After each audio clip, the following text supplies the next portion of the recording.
Namaste and welcome, friends. Tonight's talk is part two of two-part series on how we cultivate a courageous heart, how we cultivate compassion in the midst of traumatizing times, conflictual times. A few days ago, I was reading the news, and then I went out for a hike by the river and stopped and just kind of meditated in this overlook. And I could see below me the trail along the river and see people, little people, and even smaller dogs. And there were geese flying overhead. And yeah, I could see the curve of the river from where I was standing, the rocks. And it helped give my heart some more space, some more perspective. And I was reminded of the overview effect, which many of you I know have heard of, with astronauts viewing Earth from space. And as one described it, and you might just for a moment, and if it helps, close your eyes, just imagine what it would be like to look through the window of a spaceship and see that vast space of blackness out there, and then seeing firsthand the reality of the Earth and space.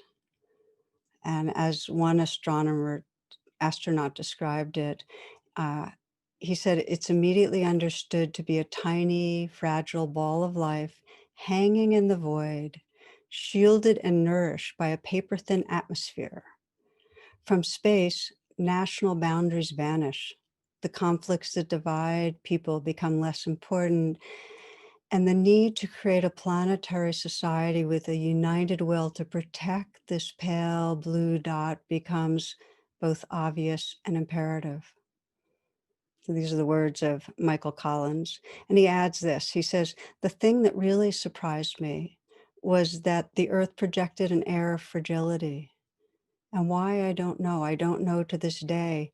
I had a feeling it's tiny, it's shiny, it's beautiful, it's home, and it's fragile.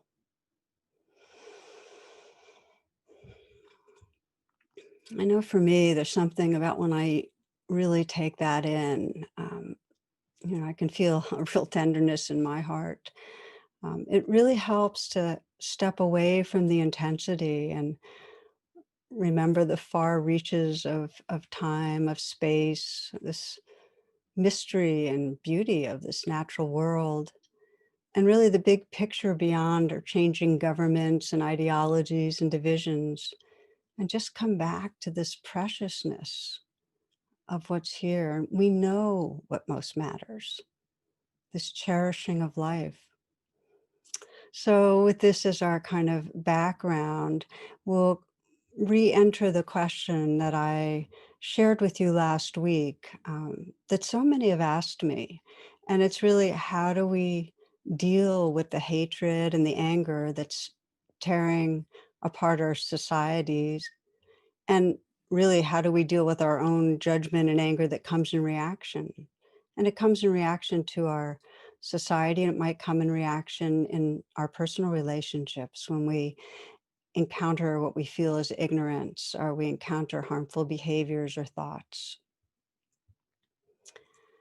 These weeks, and I'm just feeling this week right now so poignant, honoring Martin Luther King, and at the same time witnessing this continuation really of the Civil War in the United States, with white supremacists attacking in a violent coup the Capitol, and with violence it's actually sanctioned by a small but growing group around the country. So how do we hold this? How do we relate to this? How do we respond to this? And again, I want to frame even more broadly, how do we respond to those in our personal life also who we experience as harmful in words and actions? So for starters, naturally, if someone threatens our well-being or the well-being of others, we need to do whatever's necessary to protect ourselves and others from harm. And when there's violation, to hold perpetrators accountable. In our personal life, it might take the shape of creating whatever boundaries are necessary. And I name this because often when we talk about compassion, the question is, yeah, but if somebody's harmful, shouldn't I be creating boundaries? And yeah, the first thing is do what we need to do to be safe. But if that's all we do, if all we do individually or as a society is to act protectively or aggressively, there's no relational repair. There's no awakening. Our hearts will continue to be armored. Um, I know when I think of it societally, we may be able to drive some of the expressions of current violence underground, but the Civil War will keep playing out until we address really the core fear and grasping that fuels our caste system. There's no repair unless we address that, unless we address the fears and grasping that keep patriarchy and white supremacy and toxic othering going. So let's explore this together, how we each can be part of a movement towards healing and awakening in our personal relationships, and we have to do it there. It's like we cannot heal our society if we don't face what goes on and the way we distance and sustain distance with others close in. How do we do that? And there's a few main themes I want to name from last week to carry forward and hopefully deepen. And the first is that when we react with anger to others who we feel are causing harm, that is an entirely natural and intelligent response. It's necessary. Anger is necessary. It energizes us to protect. And I've often quoted Ruth King in saying that anger is initiatory. It's necessary, but it's not transformative. Martin Luther King dedicated his whole life to a path of transformation. And the core teaching that I shared last week, and I want to say again, and you can find this in so many spiritual and religious teachings. Hate cannot drive out hate. Only love can do that. Hate cannot drive out hate. Only love can do that. So our path is one of cultivating that love, cultivating that compassion, so that we can act and live from a wise heart. But it's important to know that that doesn't mean bypassing the anger that comes up. In fact, the starting place on this path of compassion is honestly bringing our attention to what's right here and holding that with compassion. We start with what's right now coming up in us. That's the only way we end up cultivating an honest, real, and full compassion that we can extend to others. So, compassion is a natural capacity. We all have the wiring for it, but it takes training for us to awaken it fully. And that training, to me, is more important than anything else we can do to help our planet. Okay, let's pause here. I'd like to invite you into a brief reflection, if you will. And for many people, it helps to close your eyes or have your gaze downcast. Take a few breaths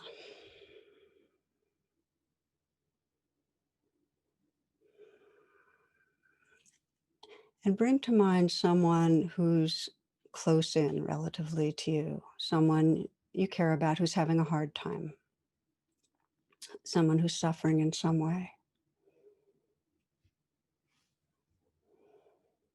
And notice the particulars, what you're aware of about their suffering.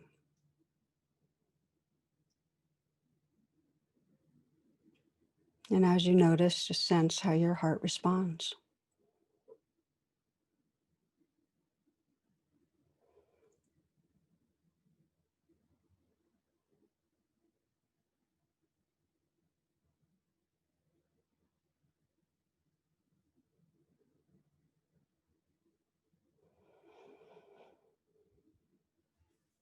When you bring this person to mind, do you feel compassion?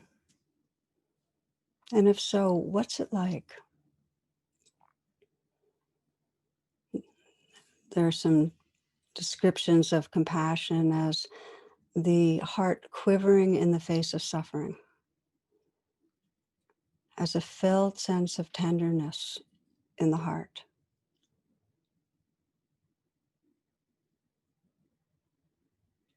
as a feeling of care and a wanting to relieve the other's suffering. Just notice, what do you feel? And if you don't feel compassion, the way we're exploring it together, just sense what right now is between me and really feeling a full bloom of compassion. What's stopping me?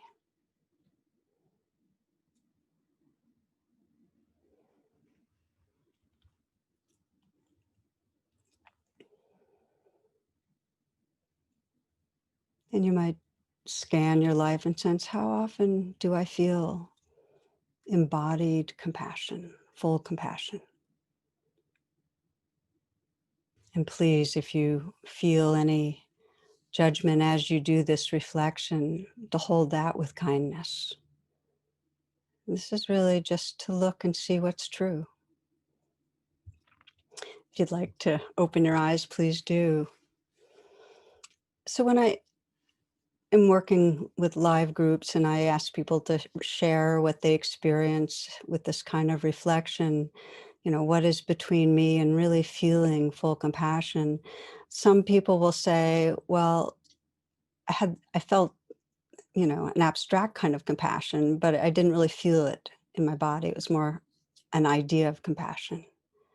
And some people will say, well, what stopped me was I was just distracted. I didn't really attend deeply to that person. And some people say, well, what stopped me was actually I felt some judgment of the way that person was dealing with their problems. There's a lot of different ways we stop ourselves. Those are some of the prime ways. But if we're honest, and I'll speak for myself, when I'm honest, often compassion is mental. It's the idea of, oh, I'm so sorry that's happening for that person. But tenderness in the body is not really engaged. And what many people feel when there is some compassion is a tone of pity, that in some way we're apart and superior to that person who's suffering. So it dilutes a sense of here we are together, feeling with. I love this quote from Pema Chodron. She says, compassion is not a relationship between the healer and the wounded. It's a relationship between equals. Only when we know our own darkness well can we be present with the darkness of others. Compassion becomes real when we recognize our shared humanity.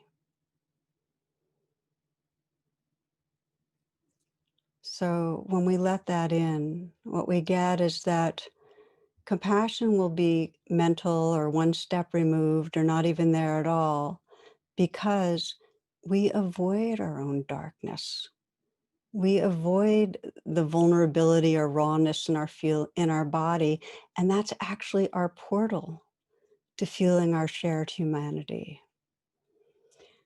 In much of our society, vulnerability has a really bad rap. There's a cartoon I saw years ago of two sheep, and they're gossiping about a third sheep, and who's off in a distance. And one is saying to the other, every time he comes home from being shorn, we have to spend hours talking about how vulnerable he feels. And it's cute. And we get it, that it's really very much a part of really patriarchal society not to feel vulnerable or not to show it, as if we acknowledge vulnerability in some way, it means that we're weak and we're deficient. This is kind of captured in this little story. A Spanish captain's walking on his enemy ship when a soldier rushes to him and exclaims, "An enemy ship is approaching us." And the captain replies calmly, "Go get my red shirt." The soldier gets the shirt for the captain. The enemy ship comes in, and heavy rounds of fire are exchanged. Finally, the Spaniards win. The soldier asks, "Congrats, sir, but why the red shirt?" And the captain replies, "If I got injured, my blood shouldn't be seen, as I didn't want my men to lose hope." Just then, another soldier runs up and says, "Sir, we just spotted another 20 enemy ships." The captain calmly replies, "Go bring my yellow pants." So it's not the best joke, but I share it because true courage is not from overriding fear or pretending. It's rooted in honest contact with our vulnerability. I was listening a while back to Krista Tippett, who I love, and she described one man that she had been in touch with, probably interviewed with, Matthew Sanford. And he was paralyzed from the waist down from a accident that he had when he was 13 that killed his father and his sister. As an adult, he's been just an outstanding being, doing really amazing work with veterans and others with disabilities. And here's what Matthew says. He says, I've yet to experience someone who became more aware of their body in all its frailty and grace, without at the same time becoming more compassionate towards all of life. This path of compassion asks for us to be opening and contacting the life of our body, including the vulnerability, the places where we can feel that we're not defended, that we're directly contacting the reality that life's uncertain and we're at risk of pain and loss, that we have to be willing to contact that. And what we find, and this is the gift, it's through opening to our vulnerability that we actually discover true courage. It's through opening to vulnerability that we discover true courage and a tender heart. This is sometimes called fierce compassion, and I love that, the language of fierce compassion, because we discover true courage, which is a kind of strength, an empowerment, a fearlessness, and with that, a tenderness that can really be with our world. I want to remind you of a really valuable analogy for this fierce compassion or mature compassion that I first heard from Roshi Joan Halifax. And it's having a strong back, which means we're resourced, safe, connected, and a soft front so that we can meet what arises with care. There is a very well-known statue of the Buddha that expresses these two qualities of fierce compassion, the strong back and a soft front. And I first heard about this from a friend, author Elizabeth Lesser. And in this statue, and you might even try it out right now, the Buddha's left palm is resting on his knee and it's open, it's cupped. And that's the symbol of the soft front, the compassion, the generosity, holding the world with care, not doing harm. His right palm is facing forward, it's the arms crooked, so it's a level of his shoulder. And this mudra, which is a meaningful symbolic hand position, it symbolizes protection and peace and true safe refuge. It's the dispelling of fear. So this is called the mudra of fearlessness. And he made this mudra upon gaining enlightenment and basically communicating that no matter what occurs in our life, no matter the currents of confusion or anger or fear, we can rest in this fearless spirit. So that's the dignity and power of the strong back. So again, together, you can sense the masculine and the feminine of the strength of the strong back and the tenderness of the soft front. Fierce compassion. So I want to keep coming back to this as we practice together, working with what comes up in us so that we can be on that transformational path that Martin Luther King really put forward. Hate never ends with hate. Only by love is hatred dispelled.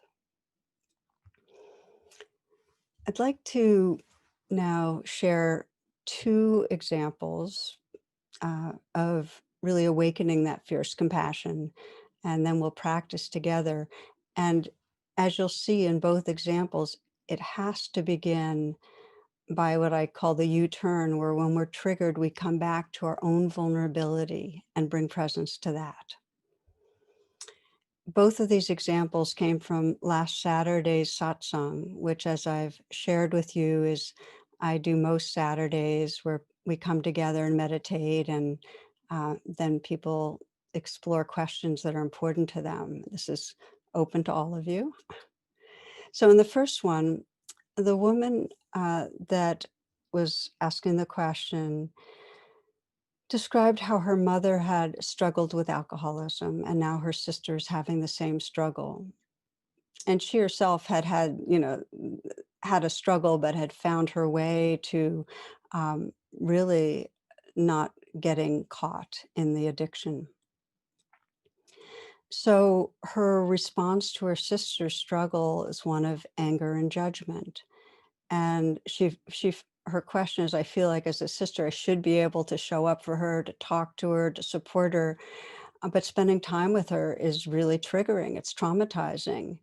And, she feels like her sister is really unwilling to help herself. So when they're together, she gets really activated and gets reminded of the past. But I should be compassionate. I should be helping. So that was her stuck place. So we did that U-turn, and I invited her to get in touch with the anger and judgment she felt, and she did. And I said, what else are you aware of as you really let that anger be there? Because I want to remind you that always to honor whatever's here, to let it be there. You'll find that if we open to what's here, it'll unlayer itself when we really open in an embodied way. So that's what she was doing, and she found under the anger a sense of powerlessness. I can't control this. I can't make her different, powerlessness. And as she opened to that and really brought nurturing, because that's what self-compassion is, feeling the powerlessness and bringing her care to it, accepting it, letting it be there, and really holding a space for it. Um, what opened up was a deep sadness and grieving. That sense of, I love my sister.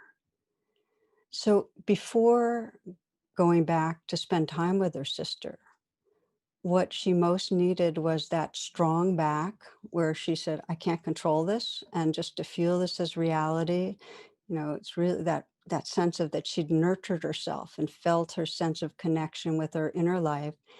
And then that soft front of, and I love her, and I love her. The just to share with you, this just happened last Saturday, and the guidance for her and for all of us is not to engage, to have a boundary until we have some sense of being resourced and feeling that strong back and soft front that need to go together for there to be mature compassion.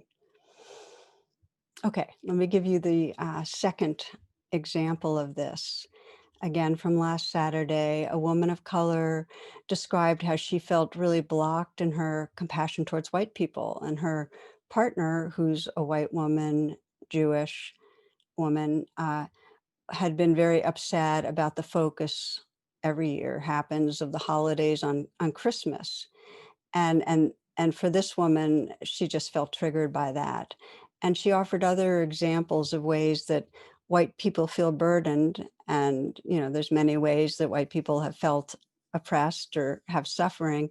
And she knows everybody suffers. And yet there's some part of her that just feels intolerant and lacks compassion, like get over it is kind of the response. So it's aversive because in some deep way, she just feels this sense of it's qualitatively different. For me, being Black and gay and a woman, it's different. It's more. So there she was with her inner conflict of, I should be compassionate and yet I feel aversion. Well, as we kind of held that together, I shared what I had just recently heard an interview with Nikki Giovanni, who some of you may be aware of as a Black poet and teacher, uh, amazing poet. Well, Nikki Giovanni did an interview with James Baldwin in 1973, and I want to read you something she said in that interview. She said, "One of the nicest things we created as a generation was just the fact that we could say, 'Hey, I don't like white people.' And then that was the beginning, of course, of being able to like them." And to me, that is such a powerful and helpful naming of what happens, is that, as she put it this way, she says, you have to get it out, then something else can come back in. And for this woman, naming the experience of judging, disliking white people, of feeling a hardness against white people, not making that wrong, just being aware and accepting the naturalness of feeling aversion, feeling kindness towards her own reactivity. That's the beginning of building a strong back, being honest with what's here, being compassionate towards what's here. And then we naturally become more spacious, more tender. We start having room for others. The point is that we don't get to compassion if we push away the feelings we think we shouldn't feel. We need to be truthful with ourselves. That's what develops the courage, the strong back. Being truthful with ourselves, truthful about our feelings of jealousy, truthful about our own hatred, about our own shame, about our own anger. And when we can hold that with compassion, there's a strength or a fearlessness that arises and a tenderness that has room for others. Then we're like that Buddha, where we've been in touch with truth. And so, wrong hand, we have that fearless spirit and my hand's cupped. We have that tender heart. Okay, so now let's look at how, with that fierce compassion, we can begin to widen the circles. And it's so important that we can do that for healing relationships and healing our society. And it may be very immediately widening the circle, learning how we can open our hearts to a self-destructive family member, somebody who's being violent to themselves, and we disapprove because of the way they're dealing with their own troubles. Or maybe it's opening our hearts to those whose beliefs and actions we feel are harmful. Okay, so we'll just look at that kind of genre. And again, just as we process our own experience, let's say we're feeling anger and we let it be there and we feel into the vulnerability underneath it and we bring compassion. Just as we do that with our inner life, we need to learn the same process in bearing witness to another. So we can start seeing past the mask of their ego defenses and aggressions and intuit their vulnerability, intuit what's driving them. I've always been inspired, uh, well, as soon as I heard about her, by Ruby Sales, civil rights activist, icon, uh, very wise woman. And one of the phrases that's been such a takeaway has been when she views people perhaps causing harm to themselves or others, just asking that question, where does it hurt? Where does it hurt? It's like saying, what's it like being you? Underneath that hatred or anger or violence, what's going on? Because there's hurt under there. And then letting ourselves, as we bear witness to that, be touched by that vulnerability and offer our care. That's the components of compassion.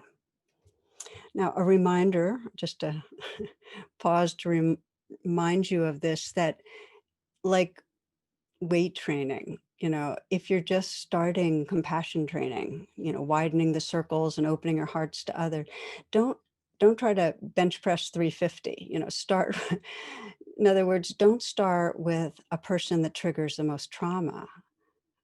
We You have to develop that strong back and soft front, and you do it by training with easier lifts.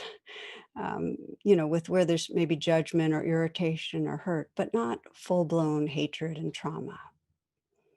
And in general, uh, you need to go more slowly, more carefully if you have been traumatized. If we've been traumatized, we need more protection. And it has to be a gentle entry into the vulnerability inside us and then to look towards others.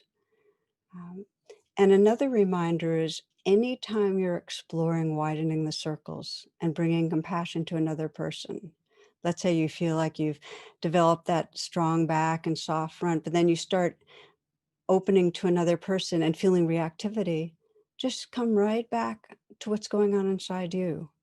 It takes a lot of opening, but then having to return to ourselves and our own vulnerability until we're really in the fullness of that fierce compassion.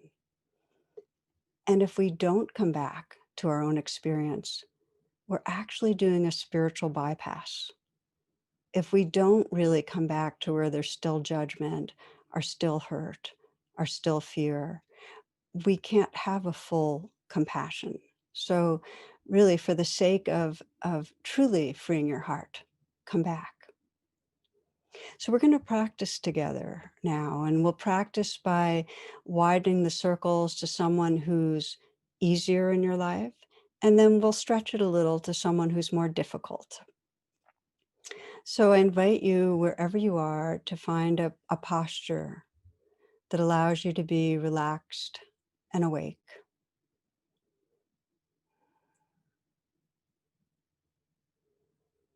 Letting the attention go inward, and take some moments to let go of any habitual tension, allowing your body and your mind to settle some.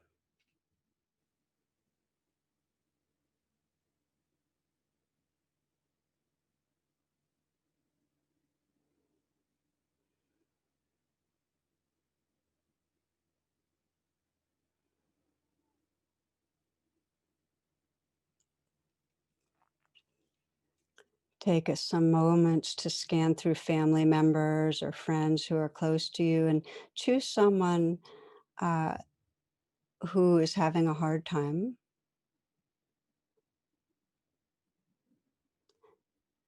but not someone where you have a real reaction to. Someone who's having a hard time and it's easy to feel caring for. And just connect with your intention to awaken compassion towards this person.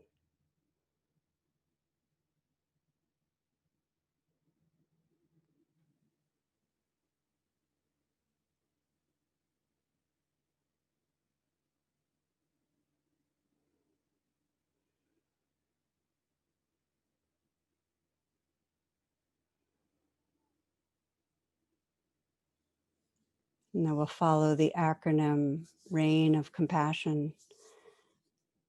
The R of RAIN is recognize, become aware of whatever is most predominant about this person as you reflect on their current challenges.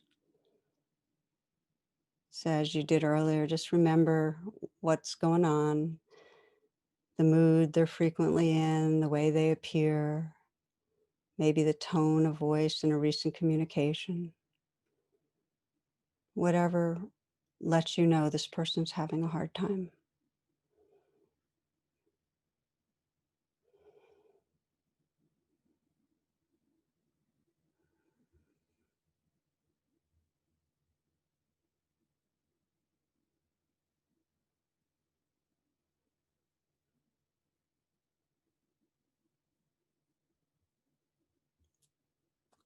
And the A of RAIN is allow. Just allow whatever you're noticing. to be there,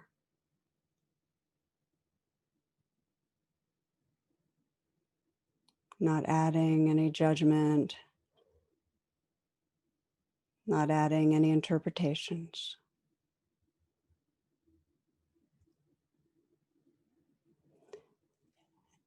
And now begin to investigate. This is really critical part of the training, to bring curiosity, to bring interest, to attend more closely to what's actually life like for this person. So your inquiry is really, what's it like being you? Where does it hurt? You might imagine living inside them and feeling with their heart and viewing the world from their perspective. And some people find it helpful to let their posture and face kind of express what you're sensing about this person. I'm going to ask some questions, and you might imagine you're this person and how you'd respond. So, what life circumstances are most distressing to you right now?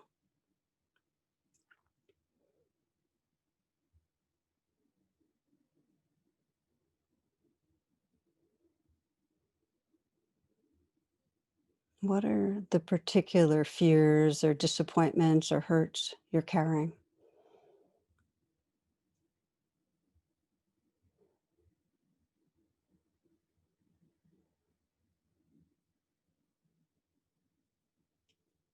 And what are you believing about yourself, your life? Again, you're the person that's hurting. You're imagining from their perspective.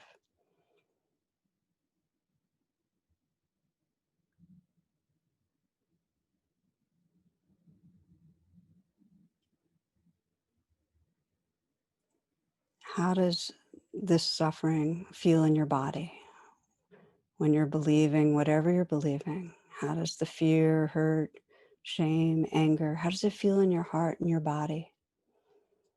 Where do you feel most vulnerable?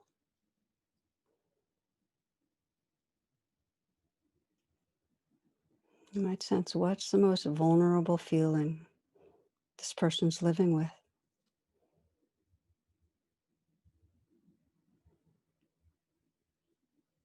And you might sense from that vulnerable place, what's most wanted or needed right now from others, from yourself.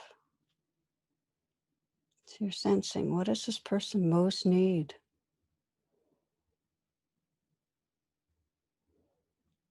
And we move to the N of rain, nurturing. So you're keeping this person and their vulnerability in your heart and your awareness, but expand your awareness and come back to your whole body and the sounds and space around you. And from that wholeness, really feeling your awake heart, sensing this being as part of you, and offer what's needed. You might imagine that you're putting your hand on a person's heart or holding them, feeling them inside you, offering, is it acceptance this person needs? Company? Being held? Forgiveness? Understanding? Take a few moments to imagine offering what's needed, perhaps a message of care.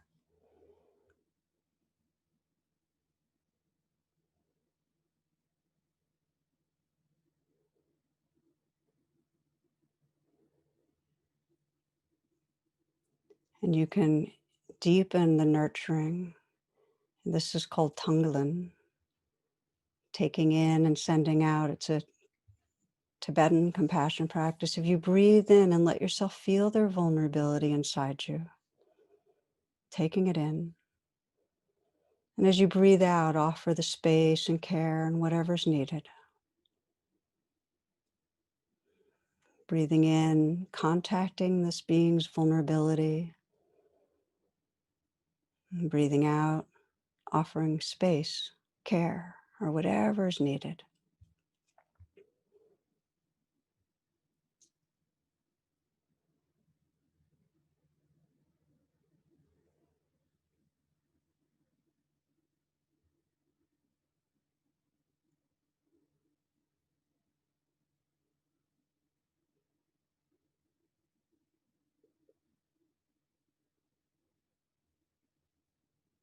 Letting go of all doing, just sense the quality now of heart space that's here.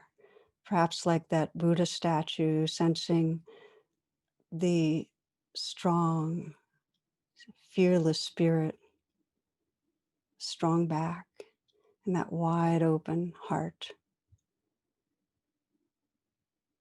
And you can bring that fearless compassion now as we explore someone who matters to you, but it's harder to feel compassion.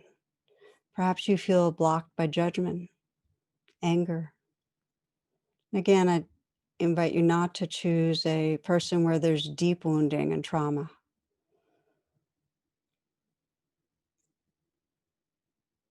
Choosing someone in your life, and when you do, connecting with your intention to awaken fierce compassion, authentic compassion towards this person.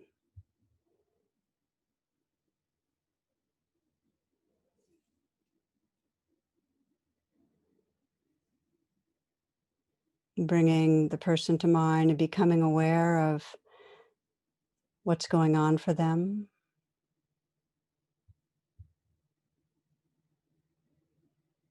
becoming aware of their life, the way they're acting, and become aware of what triggers you about this person.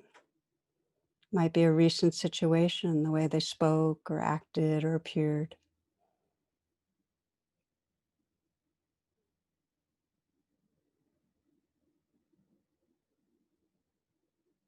Whatever triggers you, let it be immediate so you can feel what comes up, what really blocks compassion.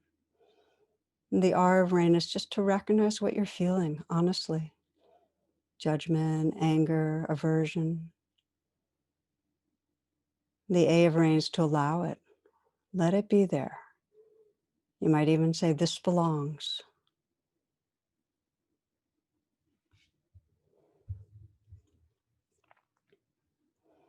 Now you can begin to investigate with interest what's going on inside you. Maybe what you're believing about this person, that they're maybe causing harm to themselves or to others or to you. They don't care. Whatever the worst part is for you that blocks you from compassion, just be aware of what you're believing about them.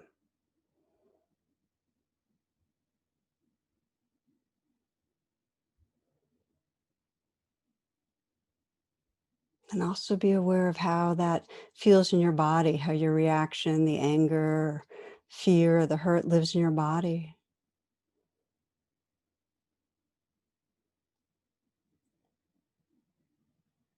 And even deepening the investigation to sense what's the most vulnerable part of this? What am I most unwilling to feel? Is it fear, hurt, powerlessness? And with honesty and courage, just letting yourself feel what's here. You might put your hand on your heart to keep company with what's here, what's really underneath the armoring. And you can deepen this into nurturing. Just keep in touch with that vulnerability, but call in your most loving and wise heart and offer whatever will most comfort and heal this vulnerable place in this moment. Let your touch be tender on your heart. You might send the words or message that can help. Words of acceptance. Acceptance I can't control. I can't control them. Or maybe a deepened tenderness toward yourself. Trust that you're loved. Trust your goodness. Or maybe some truth that everybody's doing their best, at least at this moment, the best they can. Or maybe you address the fear and say, thank you for trying to protect me, but I'm okay. Or maybe you tell yourself, I'm with you, I'm not leaving. I can give you strength.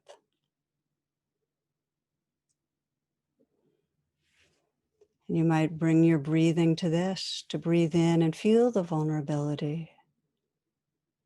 Taking in touching, and then breathing out and offering whatever space, love, reassurance will serve healing.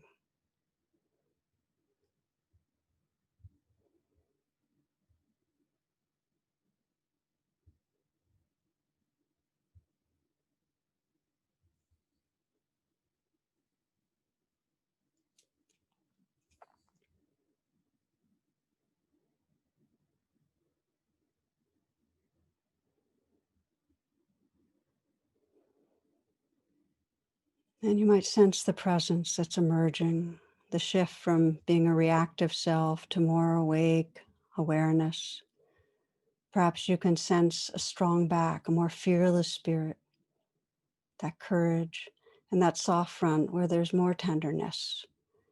And if you feel ready, you might begin to explore widening compassion to this other person. If you don't feel ready, continue to bring a nurturing presence to your own experience. And if you start to open to the other and you get some reactivity, come back to your own vulnerability. But if ready, you might bring this other person to mind and sense the way they're behaving.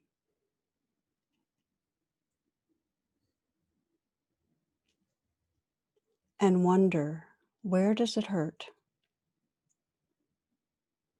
Where do you imagine they feel most vulnerable, not okay?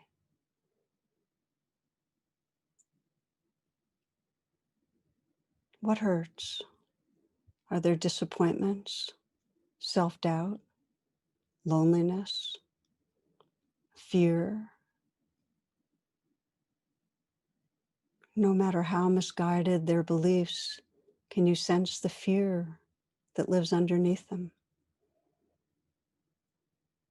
How, whatever you're judging about them, the way they're being arises from fear or hurt, mistrust, confusion.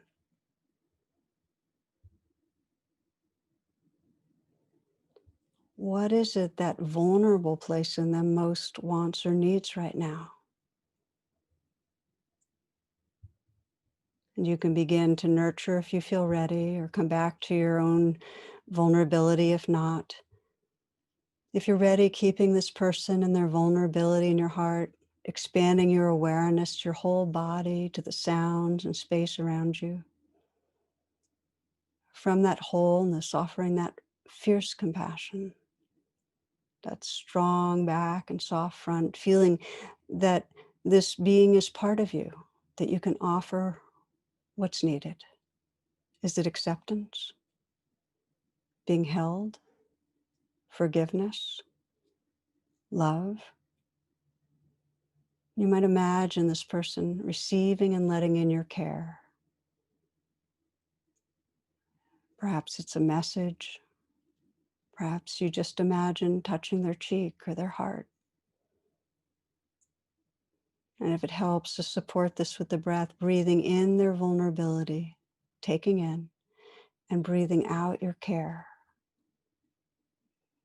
offering space and love and tenderness.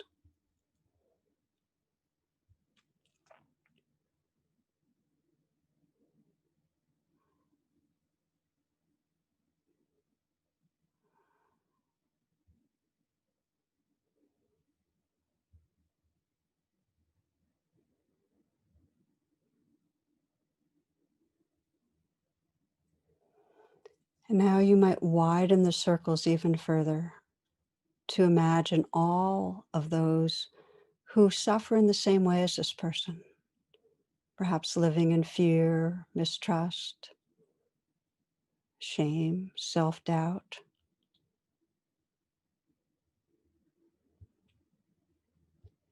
And see if you can breathe for all these beings, just trusting the vastness of your heart that you can breathe in the suffering and you can breathe out and offer to all beings the space, the care, the tenderness, the healing of your heart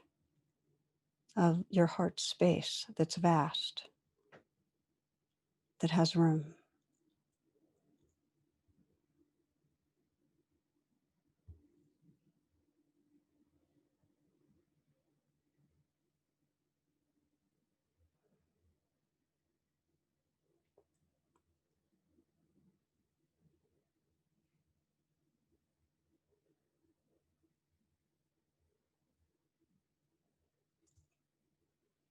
And then let go of all ideas of others. This is after the rain, after we do these steps of rain. And just notice the quality of heart and presence that's right here. Is there more openness, tenderness? Can you sense that power of a fearless spirit and a tender heart? Whatever you find, let go into what's here and just rest.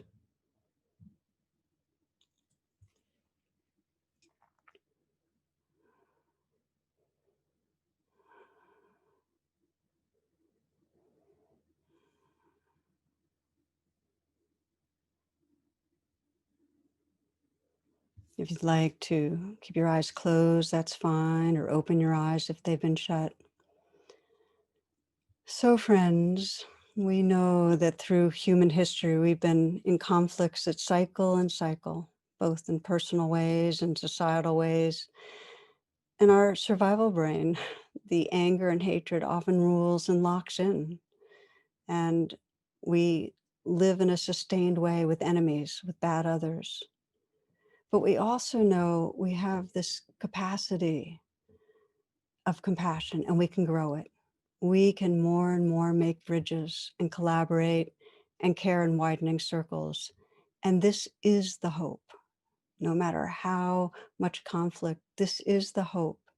And the pathway is courageous, that we come back to the truth of our own vulnerability, bring kindness there, and then widen the circles, bringing that fierce compassion, that strong back and soft front to others in an empowering way. We start where it's easiest, and then we extend ourselves and extend ourselves. We extend ourselves to get closer in with those who are different from us. As we know, we stay in our bubbles of familiar people. So we widen because it's harder to hate when we're close into others. So start getting close to those who are different. Get curious with a family or colleague, family member, colleague who's politically different, who you basically like, but there's that hardening. And if you're reactive, and if you expect to be reactive, prepare in advance with this strong back and soft front. Honor what you can handle. If there's trauma, we're less able. So we'll close with just a few moments of quietness. We started really with that sense of our fragile earth from space. And we know as soon as we get more perspective, we can't see the divisions. There really is no such thing as a separate country or group of individuals. It's all infinitely interrelated, all of a piece, all belongs. And life is fragile. It's passing, it's precious. So, for the sake of our earth, each other, our own hearts, may we practice, may we cultivate this fierce, compassionate heart. So, again, just to sit quietly for a few moments, and I'll share a poem with you.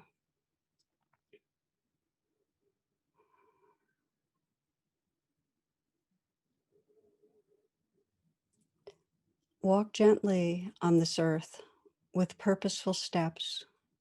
You share this space with 7 billion human beings and countless other precious life forms. Just like you, they all want to be happy and safe. Just like you, they all need love. We're not going to survive unless we walk gently on this earth together, until we touch something in others that feels just like the shards of our own pain, the fluttering warmth of our own joy, until we sew their wounds into our hearts and seal it with our own skin.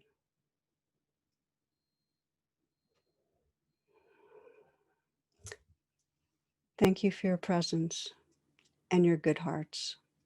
All blessings.